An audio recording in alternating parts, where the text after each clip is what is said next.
안녕하세요. 집 구하기 박사 짱입니다. 내일이면 발령 결과가 나오는데요. 근데 이 시기가 대학생이랑 회사원이랑 교사가 모두 집을 구하려고 혈안이 되어 있는 대혼돈의 시기입니다. 심지어 일반 공무원은 저희보다 발령이 더 빨리 나기 때문에 이미 집을 구하는 경우도 있습니다. 그래서 진짜 제가 살고 있는 지역은 집이 없어요. 그래서 집을 어떻게 해야지 잘 구할 수 있는지 제가 알려드리도록 하겠습니다.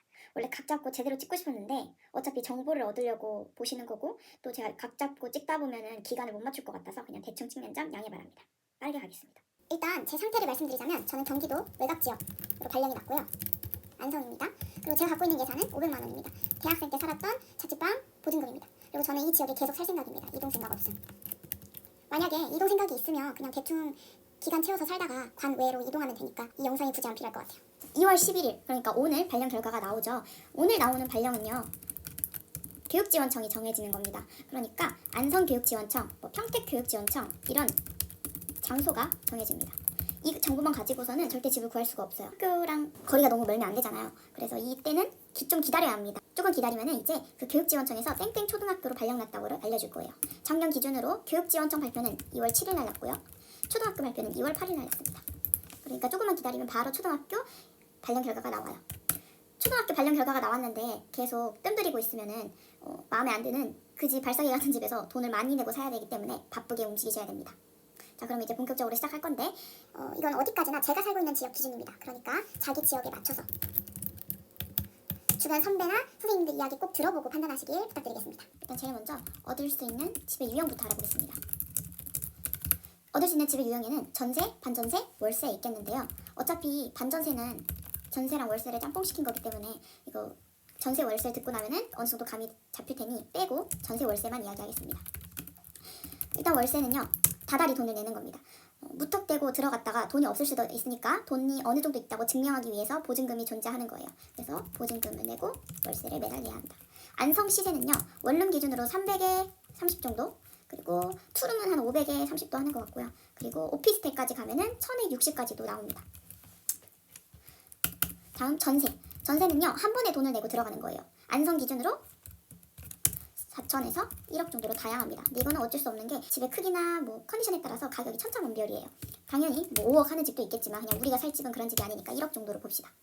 이 돈은요 나갈 때 그대로 돌려받아요. 그럼 당연히 전세가 좋은 거 아니냐 생각할 수 있는데 일단 저희는 돈이 없죠. 돈 없음. 그리고 또 전세 사기도 걱정할 수 있고요. 그래서 여기서 사람들이 이야기를 합니다. 그러면은 저 이제 공무원이니까 대출하면 되는 거 아니에요? 하는데 아무 대출이나 하면 안 됩니다. 이율이 좋은 걸 골라야 돼요. 그 이율 좋은 게 바로 청년 버팀목 전세대출입니다. 여기 대출해주는 사이트가 기금이 든든인데요. 여기 사이트 들어가 보면은 가장 먼저 뜨는 배너가 그거입니다. 한 달 전에 신청해야 심사해줍니다. 만약에 이사할 기간이 29일밖에 안 남았잖아요. 그러면은 심사도 안 해줘요. 심사 자체를 안 해줘요. 그러니까 대출을 못 받아요. 우리가 당장 2월 중순에 발령이 나는데 어떻게 한 달 텀이 안 나오잖아요. 그래서 이 대출을 받을 수가 없습니다. 그럼 지금부터 제가 추천하는 선택지를 말씀드리겠습니다. 첫 번째, 부모님께 손 빌려서 전세를 바로 가는 방법입니다. 근데 이러면은 제 영상을 보지도 않으셨겠죠. 저거 제외하고 두 번째 방법입니다. 한 달 벌어서 대출 받아가기. 우리가 한 달만 있으면 대출을 받을 수 있는 거잖아요. 그러니까 근처에서 단기간 방을 알아보던 모텔에서 살던 집에서 죽음의 통학을 하던 심사 기간을 벌어서 대출을 받고 전세에 들어가는 겁니다. 아니면 부모님한테 딱 한 달만 돈을 빌려달라고 해서 일단 전세 계약을 하고 한 달 뒤에 심사를 완료하는 방법도 있습니다. 제 친구도 이렇게 했는데요. 만약에 딱 좋은 방이 있다. 괜찮은 가격이 있다. 그러면은 이것도 나쁘지 않은 선택지인 것 같습니다. 근데 내 마음에 드는 방을 찾기가 너무 어려워요. 그리고 아까도 말했다시피 이 대혼돈의 시기에서 찾는 게 진짜 어려워요. 진짜 매물이 없거든요. 한도 없이 살고 있을 수만은 없기 때문에 이것도 그렇게 좋은 방법은 아니라고 생각합니다. 그럼 세 번째 방법으로 넘어가자면 일단 월세를 살고 1년 만에 탈출하는 겁니다. 월세는 일단 전세보다 매물이 많아요. 다른 지역은 어떨지 모르겠는데 안성은 일단 그렇습니다. 그래서 신축, 3룸, 자취로망 이런 거 다 버리고 이 정도면 살겠다 싶은 집으로 월세 계약을 먼저 하는 겁니다. 우리가 원룸에서 천년만년 살 거 아니니까 우리의 목표는 1년만 살 집을 구하는 겁니다.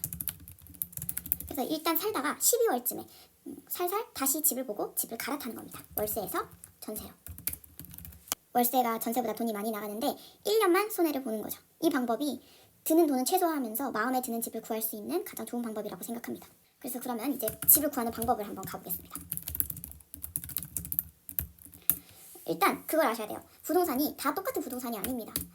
부동산 중에서 원룸이 많은 부동산이 있고 또 아파트가 많은 부동산이 있고 상가가 많은 부동산이 있습니다. 부동산 보면은 뭐 상가 전용 부동산, 아파트 전용 부동산 이런 말들이 있거든요. 그래서 어떻게 원룸 전용 부동산을 찾느냐?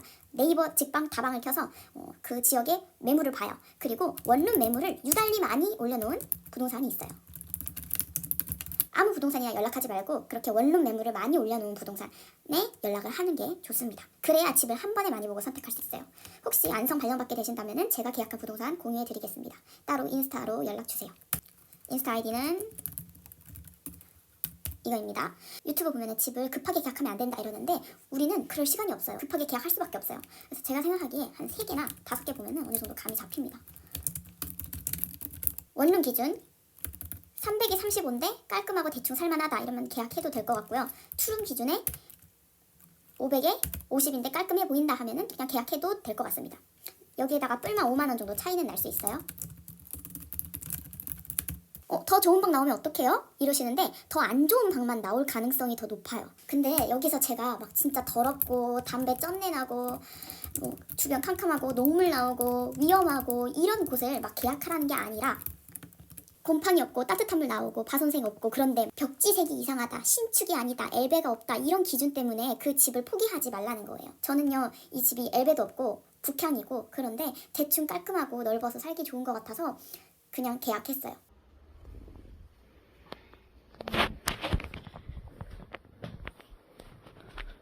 나도 화장실. 이거 얼마야? 이거 부족해. 작다고 할 정도로 그 정도로 작진 않은데? 선생님 못 산다 그럼.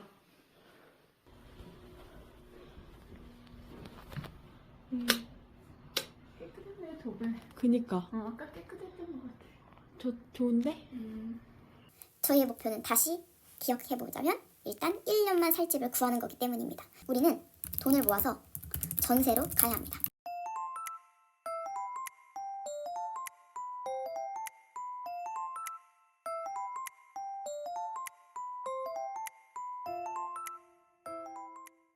그래서 집 돌아다니다가 마음에 들면요. 제일 먼저 계약금을 넣습니다.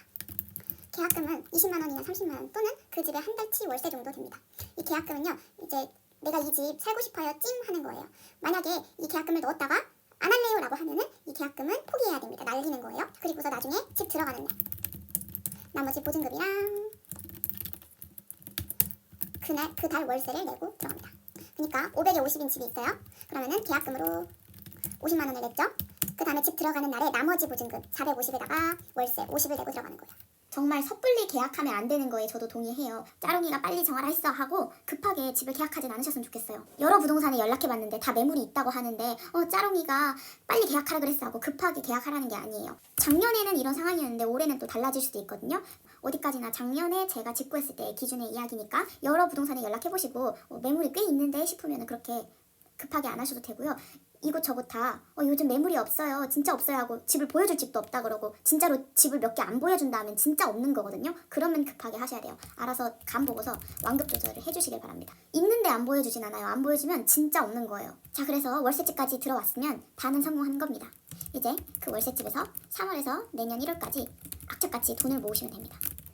안성에 살만한 주공 아파트는요 한 9천만 원 선이거든요. 대출이 80%까지 나오기 때문에 1,800만 원은 내 돈으로 필요합니다. 그러니까 이 1년 동안 1,800만 원 정도 모아놔야 해요. 내가 만약에 월세 보증금이 500만 원이다 하면은 1,300만 원이 필요한 거잖아요, 추가로. 1,300만 원을 3, 4, 5, 6, 7, 8, 9, 10, 11, 12, 1 하면은 11로 나누면 되네요. 근데 대충 그냥 10으로 나눈다 치면은 달에 130만 원씩 저금해야 되는구나가 계산이 나오죠. 헐, 그럼 한 달에 130만 원을 어떻게 모아요 생각할 수도 있는데 이제 9월이랑 1월에 명절 보너스가 있거든요. 이 명절 보너스까지 모으면 1,300만 원은 충분히 모을 수 있어요. 자, 그럼 이제 꿀팁을 알려드리도록 하겠습니다. 꿀팁 첫 번째. 일단 월세를 살면서 행복주택을 계속 넣어보는 거예요. LH 이런 사이트 들어가 보면 행복주택 자주 모집하거든요. 행복주택을 살게 되면은 이제 월세랑 이자랑 관리비랑 합쳐서 월 20만 원이 안 들게 살 수 있어요. 근데 문제가 행복주택을 넣었다가 덜컥 되어버리면 월세를 안 채웠을 때 새로운 세입자가 나오기 전까지 계속 월세를 물어줘야 돼요. 그래서 이때는요 다 물어주고서 행복주택에 사는 게 나은지 아니면 그냥 월세 1년 꽉 채워서 살지 돈을 한번 비교해 보시고 결정하시면 되겠습니다. 저는 되면 이사 가고 아님 말고 이런 생각으로 일부러 넓은 평수만 계속 넣었어요. 그래서 계속 안 됐어요. 행복주택이 장점이 가구가 다 들어있어요. 그래서 가구 비용이 안 들어요. 그냥 오피스텔 같은 느낌이죠. 그렇지만 행복의 단점이 너무 좁아요. 그냥 지방에 있는 일반 원룸보다도 좁아요. 수도권의 서울 대학가의 원룸들이 진짜 작거든요. 그런 수준으로 작아요. 자, 그럼 두 번째 꿀팁 나가겠습니다. 12월 말부터 방 찾기. 우리가 방을 보통 2월에 계약할 텐데 그러면은 내년 2월까지 꽉 채워서 계약이 끝난단 말이에요. 그때 가서 찾으면은 늦어요. 12월 말부터 슬슬 방을 찾으셔야 합니다. 근데 너무 일찍 가도 방이 없어요. 전세 갈 집은 눌러붙으러 가는 거니까 마음에 드는 집을 찾기 위해서 미리미리 움직이시면 좋겠습니다. 근데 너무 빨리 가면은 안 돼요. 이사 시즌이라는 게 있잖아요. 12월 말부터 방문하다 보면은 처음에 몇 개 없다가 1월쯤 되면은 방이 쏟아질 겁니다. 근데 우리는 2월 중순에 와서 이 쏟아지는 매물을 못 건진 거죠. 다음 세 번째 꿀팁은요. 월급이 더 오르기 전에 어서 대출 신청하자입니다. 첫 해에는 3월부터 일하니까 정근, 떡값, 성과급이 없습니다. 근데 2년 차부터는 이런 게 다 있으니까 월급이 확 뛰어요. 버팀목 전세 대출이 월급에 따라서 이자가 결정이 되거든요. 0.몇 % 차이긴 해서 얼마 차이 안 나는데 기왕 집을 구할 거면은 싸게 살면 좋으니까 이 급관을 넘어가기 전에 얼른 대출을 신청하는 겁니다. 제가 대출을 신청하는 마지노선의 시기는요. 1월에 10일 이전이라고 생각합니다. 1월 10일 이전에 기금이 든든 신사를 넣으셔야 돼요. 그 이유를 설명드릴게요. 저희가 아직 일한 지 1년이 안 됐기 때문에 연말정산이 안 나와요. 그래서 저희는 약간 간이로 된 그런 월급 내역서를 가지고 가야 돼요. 근데 이 월급 내역서가요. 매달 10일마다 갱신이 되거든요. 근데 1월 달에 뭐가 나오죠? 떡값이 나오죠. 그러면은 갑자기 훅 뛰어요, 여기서. 그래서 이 1월 달에 월급이 정해지기 전인 1월 10일 이전에 기금이 든든에 심사를 넣으셔야 합니다. 제가 이번에 1월 2일인가? 그쯤에 은행에 찾아갔었는데 일주일만 늦게 갔더라도 급간에 뛰더라고요. 그 경계였어요. 그러니까 무조건 월급이 더 오르기 전에 빨리 가셔야 합니다.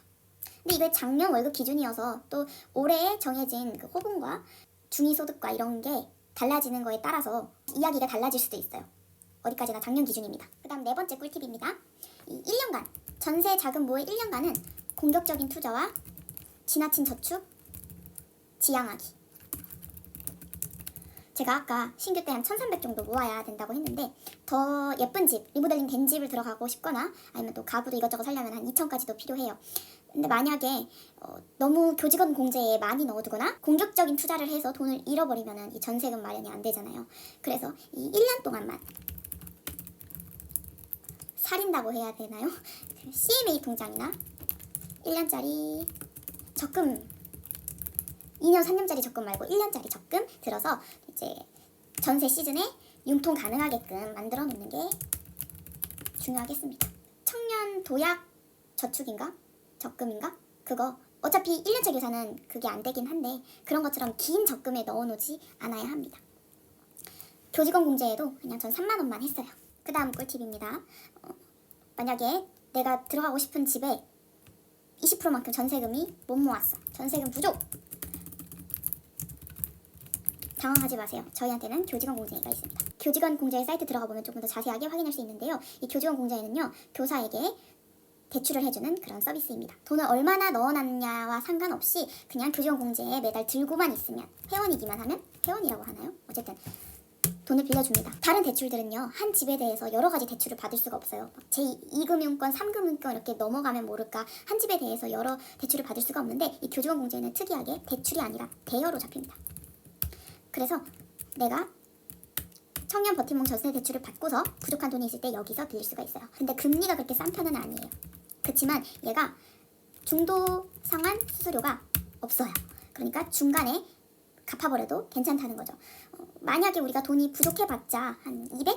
300? 그 정도 부족할 텐데 이런 돈은요 우리가 한두 달이면 갚을 수 있잖아요. 그러니까 금리가 낮은 편이 아니어도 얘로 빠르게 빌리고 반납하는 것 괜찮습니다. 대신에 이 대출 제도를 이용하려면 교직원 공제에 매달 돈을 넣고 있어야 되거든요. 그래서 제가 아까 융통 가능하게끔 돈을 만들어야 되지만 3만 원은 저는 교직원 공제에 넣고 있습니다. 이 혜택을 받으려고. 월 3만 원이요. 그 다음 이제 진짜 마지막 꿀팁인데요. 내가 발령받은 지역에 안 살고 있었다가, 그러니까 여기가 내 연고지가 아닌데 밖에서 여기로 이사 오게 되면요, 학교에서 이사비를 줍니다. 네이버에다가 신규 교사 이전비 지원이라고 치면은 정보가 나옵니다. 그래서 발령 받고서 초등학교 행정실에다가 물어보시면 돼요. 얼마가 지원이 되나요? 다 안 나오는 경우도 있대요. 학교 규모가 커서 전입 교사가 많을수록 안 나온다고 알고 있습니다.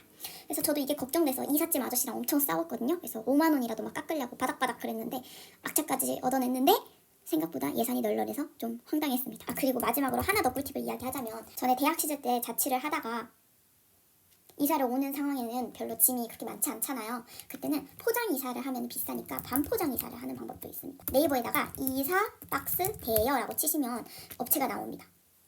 그 이사 박스를 대여해서 미리 내가 짐을 포장을 해두고요, 용달만 불러서 이 짐을 옮기는 거예요. 저는 이게 너무 좋았던 게 짐을 천천히 쌀 수 있어서 좋았어요. 이삿날에 아침에 이삿짐 센터 들이닥치고 막 이것저것 보이는 대로 집어넣고 이런 것보다 그냥 천천히 이거는 저기 갈 거 저거는 여기 갈 거 이렇게 쌀 수 있어서 너무 좋았고요. 그리고 반대로 이사 간 집에서도 아저씨가 옮겨만 놓고 떠나니까 천천히 정리할 수 있어서 좋았어요. 그냥 포장 이사를 하게 되면 그 박스를 아저씨들이 가져가야 되니까 후다다닥 정리하거든요. 그래서 하나하나 뭐 예쁘게 개어서 넣고 이런 거는 못해요. 그래서 반포장 이사의 장점이 이게 아닌가 싶습니다. 그래서 짜롱박사의 집 구하기 영상은 여기까지가 끝입니다. 혹시나 피해자분이 나올까봐 너무 걱정돼서 하는 말인데, 작년의 상황과 올해의 상황이 다를 수 있으니까 간을 보면서 완급 조절을 꼭 해주셨으면 좋겠어요. 제 구독자분한테 도움이 되려고 찍은 영상인데 만약에 이 영상 때문에 피해가 간다면 저 너무 속상할 것 같아요. 그래서 오늘도 영상 봐주셔서 너무 감사하고요. 꼭 좋은 집 찾을 수 있길 바라겠습니다. 도움이 되셨다면 구독 눌러주시면 너무 감사하겠습니다. 다음에는 전세 자금 대출 방법에 대해서 말씀드리러 오겠습니다. 안녕.